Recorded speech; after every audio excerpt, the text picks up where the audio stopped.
Assalamu alaikum. Welcome to the next lecture. Actually, this is something which I was teaching you before the suspension of classes. I think this is the last thing I did about continuous random variables. But after the suspension, I started with discrete random variables. Then I went on straight to some distributions like binomial and Poisson distributions. Now I'm going to do normal distribution, which is a distribution for a continuous random variable. So I thought it's better if I go through continuous random variables again. So this lecture will focus on continuous random variables, then I will go towards normal distribution. So let's start with this lecture. If you recall, we study discrete random variables. In discrete random variables, the random variable gets its values as integers, 1 2 3 or 0 1 2 3 4 5 so on. They can be finite, they can be infinite as well, but they are integers, positive integers. Now in continuous random variables you get values in intervals. This is the first thing. Okay, so your continuous random variable, RV, is for random variables, and I use CONT for continuous. The probability of assuming an exact one value is 0. Whenever you deal with continuous random variables, probability of getting one number is 0, because continuous random variable has infinite many values. It assumes values in the intervals. So in intervals there are infinite many real numbers. So getting 1 point is almost impossible, right? Because 1 point divided by infinite many numbers. So 1 over infinity is 0. Okay, so this is true for any real number a. So the third thing is its probability distribution cannot be given as a table, right? You remember when we did discrete random variables, we got tables. We write on the left side, we write x is equal to 0 1 2 3 4 5 6 so on, and in the second column we write the probabilities of each of its values. That was a discrete probability distribution. Now we have continuous probability distribution. So next thing is probability of intervals. Instead, here I said we cannot get the probability of 0, right? So instead we get the probabilities of intervals.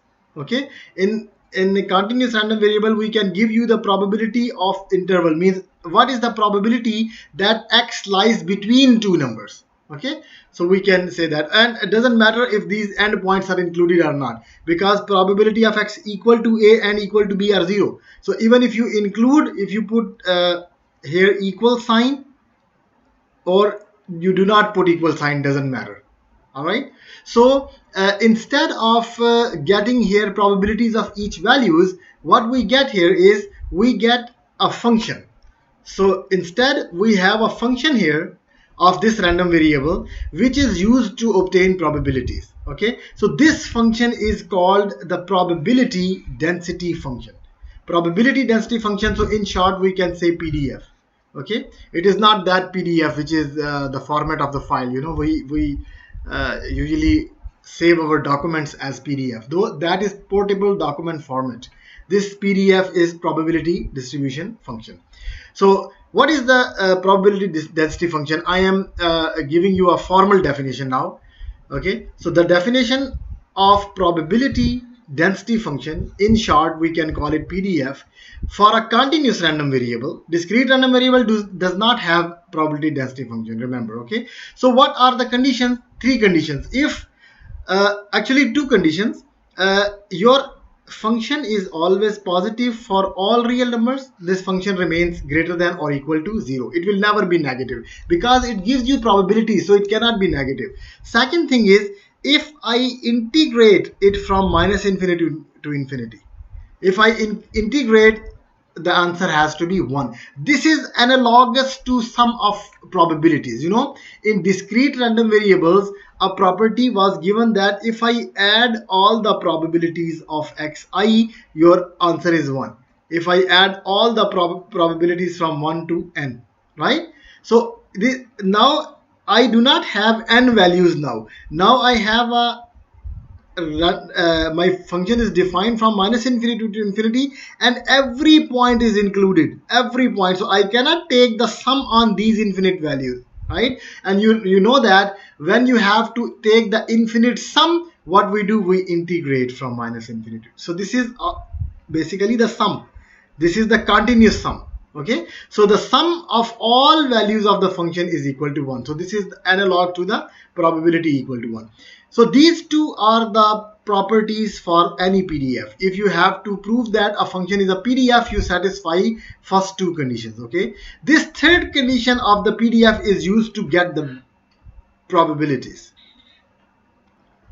So this is used for obtaining the probability. So if you have to find what is the probability of x between a and b, right, we have to integrate our PDF from a to b.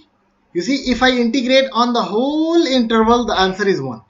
So if I integrate on a finite interval from a to b, I will get something less than 1, and we know that probability is always less than 1. All right, so this probability has to be between 0 and 1. So these are this is the definition of PDF. So let's do an example. A continuous random variable is given. Okay, so this is a function given, right? This is a function, we are calling it a PDF, right? But we can test it whether it's a PDF or not. So what is the PDF? That between -1 and 2, this is the value, and elsewhere it's 0. It means that between -1 and 2, I am getting this function x square by 3. I don't know. At 0 it's 0. So it is something like this, right? It's a parabolic function, but anyway, this is the function. But before -1 it is 0, and after -1 it is 0. This is the function. So it is defined for all real numbers. You see, from -infinity to infinity, it remains 0 till 1. After 1 it follows x square by 3, right? And after 2 it again becomes 0. Okay, so this is defined for all real numbers. Now first part is verify that my fx is actually a PDF, right? So as I said, when you have to verify, you have to verify these two conditions. 1 and 2. I will check whether it's positive, and then this probability is equal to 1 or not. Okay, and then I can use the third part, to find the probability in part B. Okay, so that's how I can find. So let's do problem number 1 first. So as you can see, to prove PDF, I need to prove two things. The first thing is fx has to be positive. Now you know that fx is x square by 3. X square is always positive, right? This is always positive for all values between -1 and 2, and because in other intervals it's 0, right? So your function is greater than or equal to 0 for all real numbers. Now the second condition is if you integrate it from -infinity to infinity, your answer should be equal to 1. Okay, so this we have to prove. Now because my function is defined in 3 intervals, you see, from -infinity to -1 it is different, then from -1 to 2 it's different, and then from 2 to infinity it's different. So we have to break our integral, because I have to go from -infinity to infinity, but I will go from -infinity to -1, then from -1 to 2, and then from 2 to infinity. Now from -infinity to -1 my function is 0, right? And from 2 to infinity my function is again 0, right? So these first and third term will drop out. Definite integral of 0 is 0. So only thing is, between these two values I am given a function x square by 3. Okay, so now if you integrate this, x square by 3 becomes x cube by 3. So x cube by 3 into 3 is 9. So this is the integration. Now I will use the values. First I will put 2, then I will put 1, right? So if you put 2, it will become 8 by 9. If you put 1, it will become -1 by 9. So minus into minus, right? So it will become plus. So 8 plus 1, 9 by 9 is 1. So you see the second condition is also satisfied. So here I can say that after proving these two things, I can say that yes, my function is a probability density function. Okay, now the B part was, what is the probability between 0 and 1? Probability between 0 to 1 means integrate your function from 0 to 1. Now this interval 0 to 1 is here. You see, interval 0 to 1 is in this interval. So it means my fx is x cubed by 3 for that. So go back and put fx is equal to x square by 3. Now if we integrate again, integration is x cube by 9, but now my limits are from 0 to 1. So I will replace 1, it will become 1 by 9, then replace 0, it will become 0 by 9. So 1 by 9 minus 0 is 1 by 9. So you see the probability between 0 and 1. So you can find any interval. So if someone asks you what is the probability that x is equal to 2, okay, straight away write 0. No need to do anything. Or if someone says that what is the probability that x is equal to minus 1, straight away 0. Or probability of x is equal to 1, straight away 0. Why? Because it's a continuous random variable. Continuous random variable gives you all probabilities at some point equal to 0. Only the intervals will get something, because on the interval I can integrate and get some answer 1 by 9. Okay. Then if you recall, in our discrete random variable, which was the first video, I think, or first or second video after the suspension of the classes, we defined cumulative distribution function, or simply a distribution function. Okay, we defined a distribution function.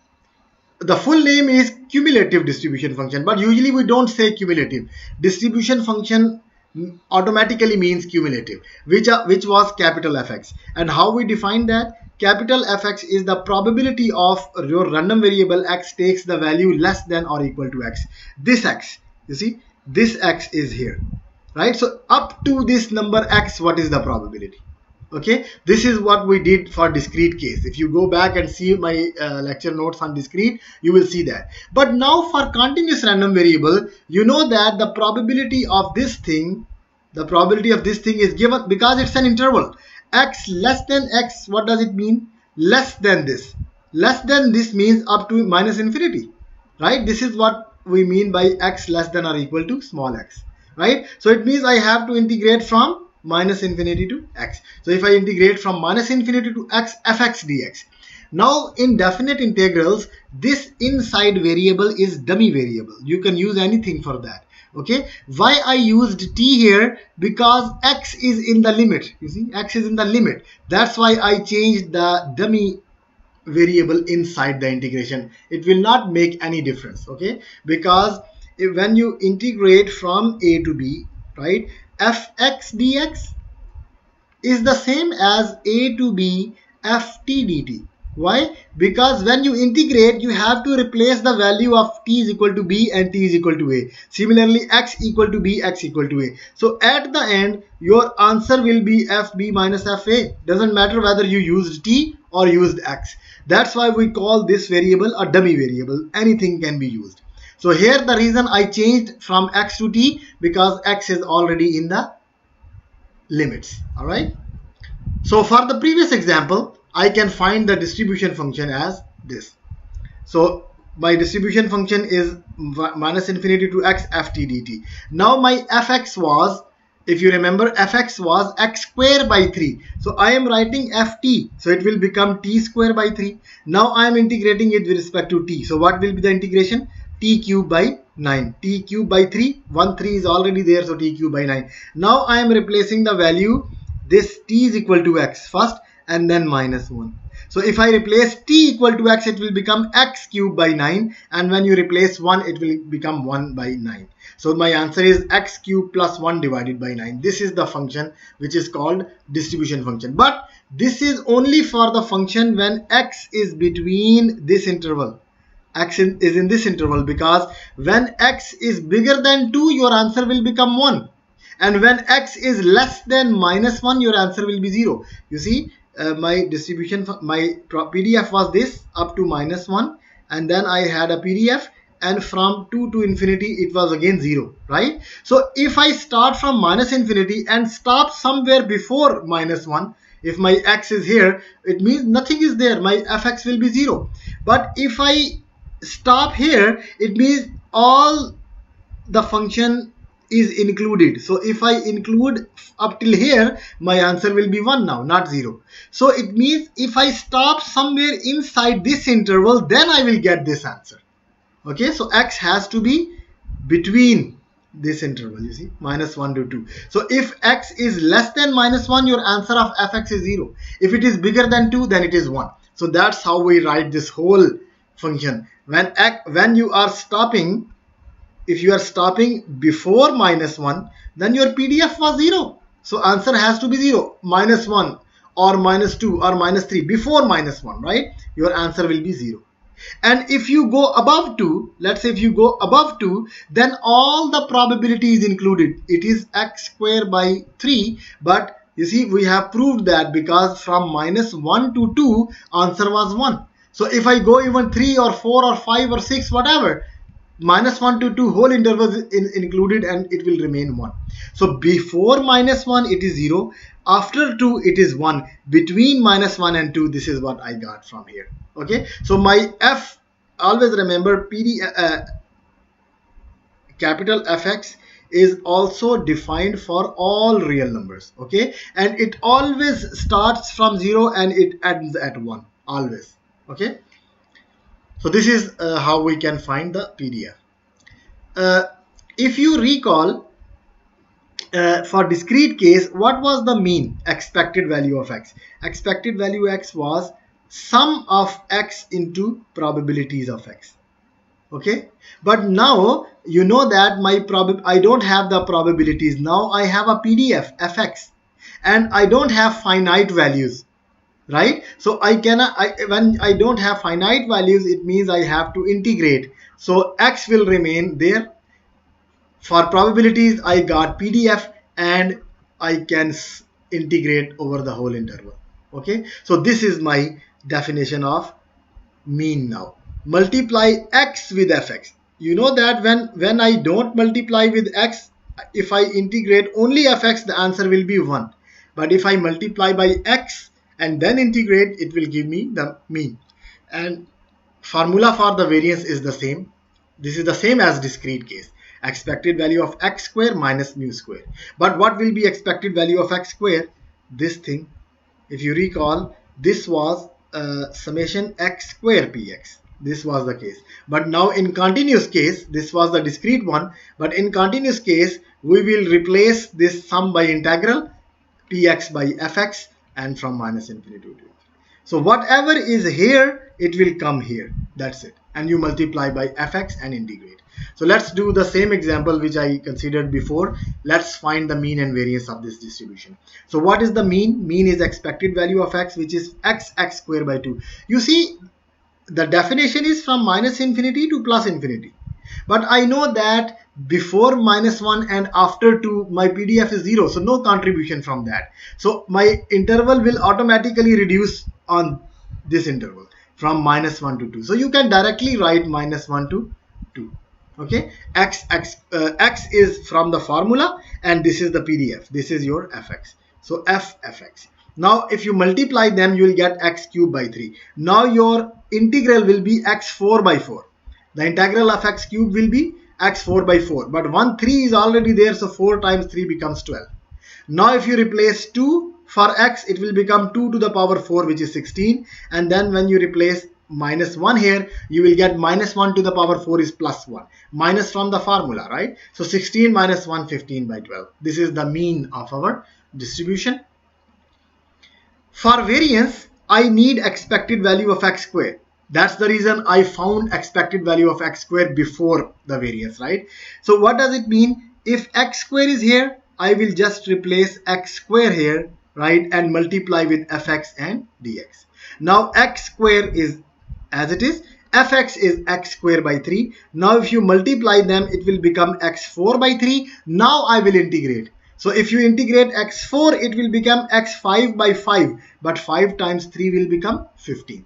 Now if you replace 2, it will become 2 to the power 5 is 32 by 15. And when you replace 1, minus will become +1. So it will become 33 by 15. Okay, now your variance is expected value of x square minus mu square. We have both the things.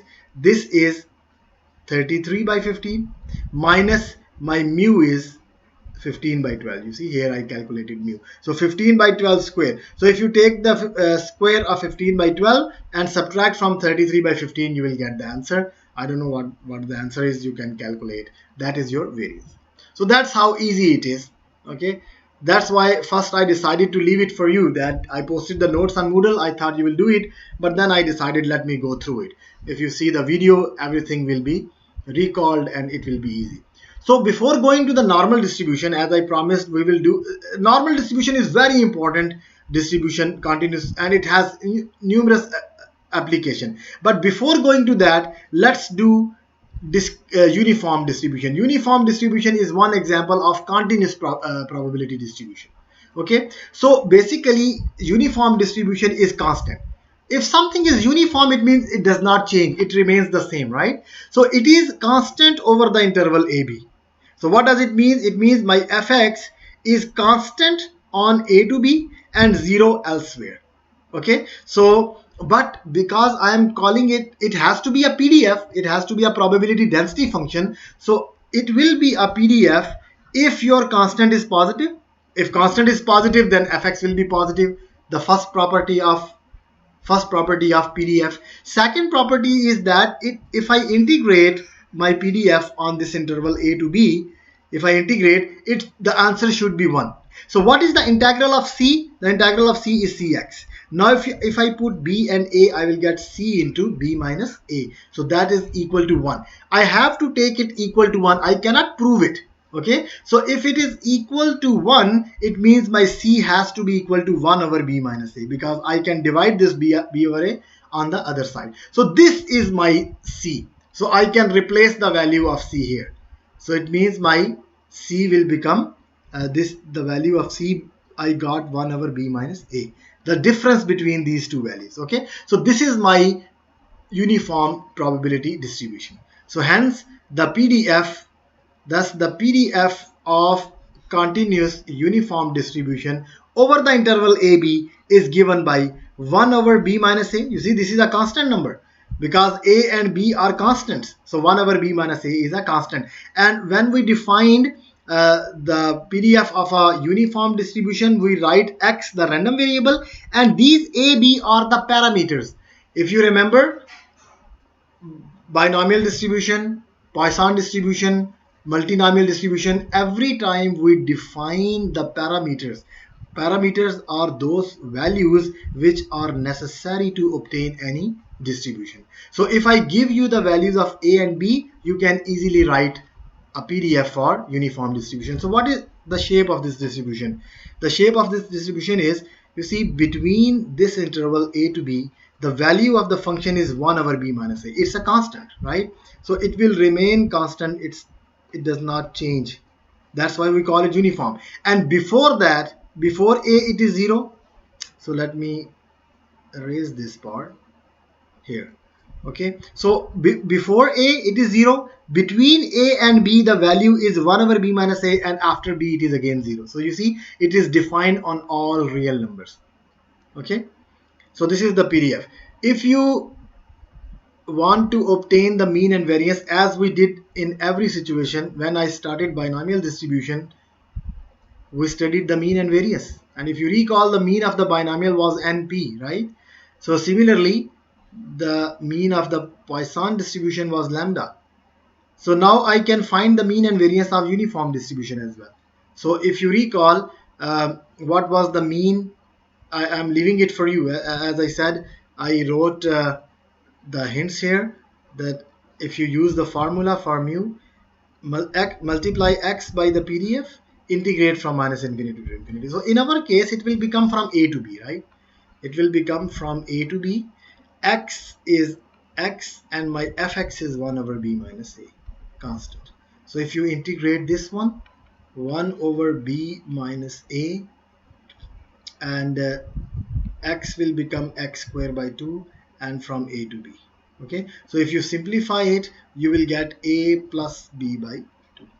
Okay, so here I wrote capital A, these should be small, but anyway. Okay, so these are the mean and variances. So you can easily verify that the mean and variance of the uniform distribution is respectively A plus B by 2 and B minus A squared by 12. So this is the homework for you. You can easily verify that. So this was our continuous random variable and a uniform distribution. So most important uniform distribution is normal distribution. So next lecture we will focus on the normal distribution. So until then, bye from me. Stay home, stay safe. Wassalam.